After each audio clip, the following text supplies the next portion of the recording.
It moves, it is motionless. It is distant, it is near. It is within all, it is without all this. This is verse 5 from Isha Upanishad. Imagine something that moves and yet remains completely still. Something that is both near and far at the same time. Something that exists inside everything, yet is also beyond everything. This may sound like a riddle, but this is exactly what the Upanishads tell us about the Atman, the true self. This verse from the Isha Upanishad describes the nature of the Atman, revealing its paradoxical existence. To understand this better, let's start with the idea of motion. The verse says, "It moves, it is motionless." This seems contradictory. How can something move and yet remain still? The answer lies in understanding the Atman from two perspectives. The Atman itself is completely motionless, unchanging, and beyond all movement.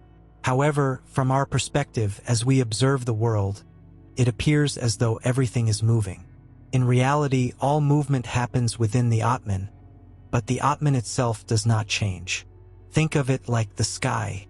The sky is vast and unchanging, yet within it, clouds move, birds fly, and the wind blows. But does the sky itself move? No, the movement we see is only within it. In the same way, everything in existence, every action, every change, every event happens within the Atman. But the Atman itself remains untouched, still, and unchanging. Now let's look at the second part. It is distant, it is near. This is another paradox. The Atman seems far away to those who do not know it. For people caught up in worldly distractions, it feels like an impossible goal, something that can only be reached after lifetimes of effort. It is so subtle, so beyond the senses, that no matter how hard one tries to grasp it intellectually, it remains out of reach, distant, as if separated by an infinite space. But for those who have realized its true nature, the Atman is the closest thing of all. It is not just near, it is their very self. The wise understand that the Atman is not something outside to be searched for. It is within them, always present. Just like the air we breathe, without it we cannot live, yet we rarely notice it. The Atman is even closer than that. It is our very essence. To make this clearer, imagine a fish swimming in the ocean.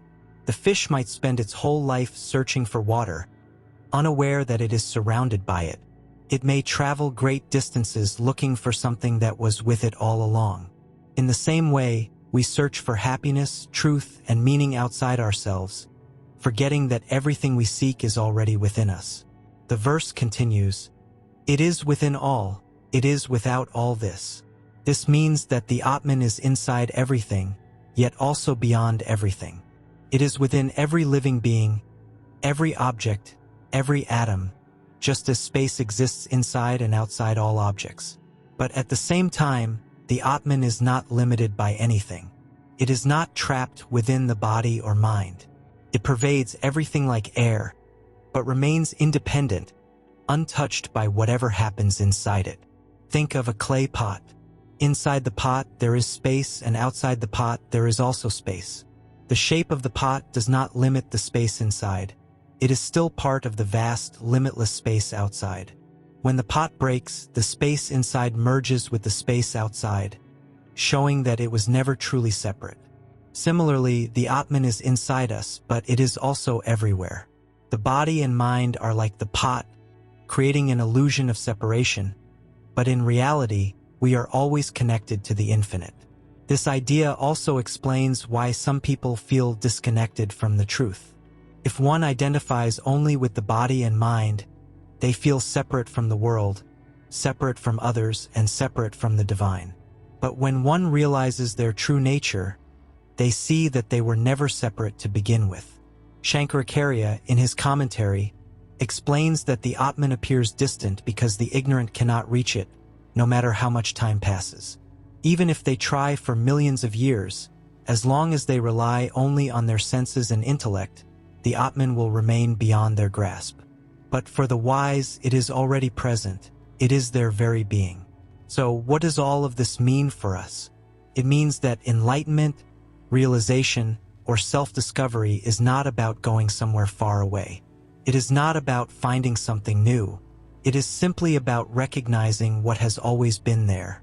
This also changes how we see the world.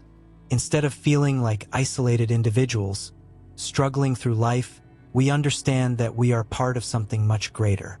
The Atman is not only within us, it is within everyone and everything.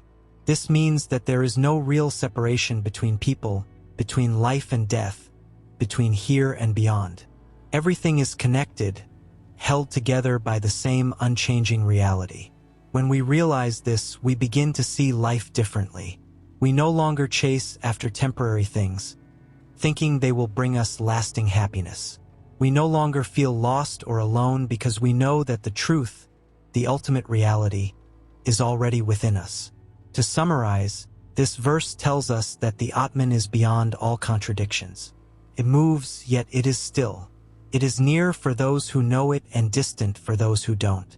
It exists inside everything, yet remains free from everything. The moment we realize this truth, we stop searching outside and turn inward, discovering that we were never separate, never incomplete, and never far from the truth.